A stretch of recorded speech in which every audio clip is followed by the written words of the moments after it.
ഇതാണ് ഏറ്റവും അൺഎക്സ്പെക്റ്റഡ് ആയിട്ടുള്ളത്. നമ്മളങ്ങനെ ബോട്ടിൽ കയറി. ഒരാൾക്ക് 150 രൂപയാണ് കേട്ടോ. അങ്ങനെ ഞാൻ ഇതിനും ടിക്കറ്റ് എടുക്കേണ്ട വന്നില്ല. അവരുടെ ആദ്യത്തെ ട്രിപ്പാണ് വെള്ളത്തിലുള്ള. അത് ജാക്കറ്റൊക്കെ ഊരി വെച്ചു. അത് ഇഷ്ടമായില്ല.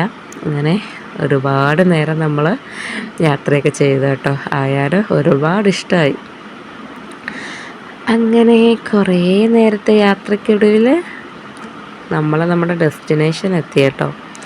പക്ഷേ നമ്മുടെ കൂടെ വേറെയും 5 പേരുണ്ടായിരുന്നു. നമ്മൾ 7 പേരായിട്ടുള്ള ഇതിലാട്ടോ പോയത്. നല്ല യാത്ര. കുറേ നാളുകൾക്ക് ശേഷമാണ് ഞാനും ഇങ്ങനെ ഒരു കായൽ യാത്ര നടത്തുന്നത്.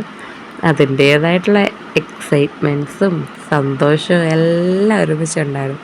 ഇത് കണ്ടില്ലേ, ബോട്ട് നിയന്ത്രിക്കുന്നത് അയാനാണ്. അപ്പോൾ ബാക്കി ഉടനെ വരും.